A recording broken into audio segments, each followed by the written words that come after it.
Aşgabatda başlanan ağır atletika boýunça dünya çempionatynda täjik turgunlary çykyş etmediler.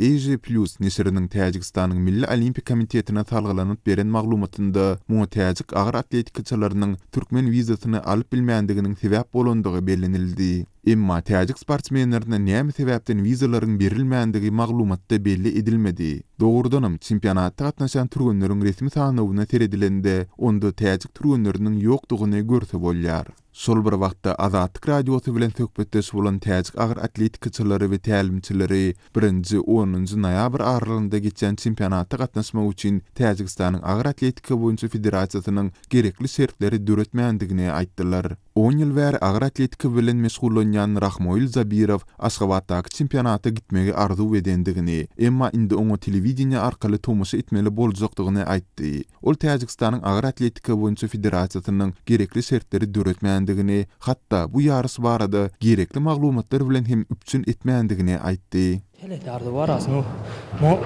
Reis azin yumaki reis federasyon bomu komagname kam o masam dasgiriname kam ija.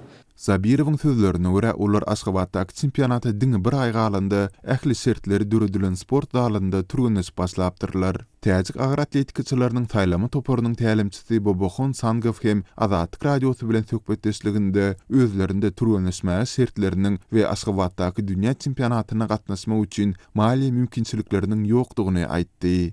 Hamaroza maşky purmaslyda korbaryň belki warjgar doýmudar.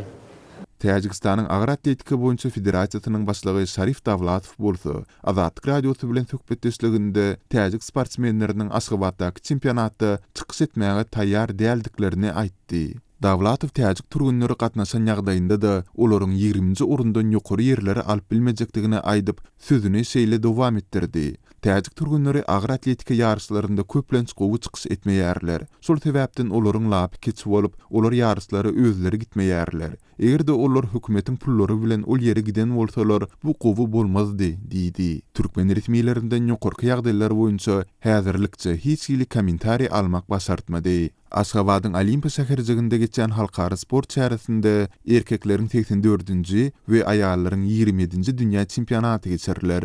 Ağır atletikanyň halkara federasiýasy Aşgabatdaky dünýä çempionatyna rekord derejede, ýagny dünýäniň 91 döwletinden 693 türgünün gatnaşandygyny ma'lum etdi. Maglumat üçin aýdylsa 2011-nji ýylda Parisde geçirilen çempionata 87 döwletden türgün gatnaşan bolsa, 1999-njy ýylda Afinada geçirilen ýarysda 626 ağır atletikaçy çykyş edipdir. Türkmen resmiýetleriniň beren maglumatyna görä ýaryslara hyzmat etmek üçin Türkmenistanyň ýokary okuw mekteplerinden militinçileriň 500 gulaý taýýarlanypdyr. Mundan başga Türkmenistanyň Dokma Senagat Ministrligine degişli döwlet kärhanalary ağır atletika boýunça dünýä çempionatyna niýetläp 1300 komplekt, ýagny 7000 töweregi eşik we aksesuarlary taýýarlapdyr. Bu çempionaty ilki Perunyň paýtagty Lima'da geçirmek planlaşdyrylypdy. Emma ýarysyň geçirilmeli kompleksiniň gurulyp ýetişmänligi sebäpli ony Aşgabatda geçirmek kararyna gelindi. Türkmenistanyň ağır ykdysady krizisi başdan geçirýän döwre bu halkara sport çäresinde döwlet gaznasyndan göýberilen mali teristleri aýdyn edilmeýär.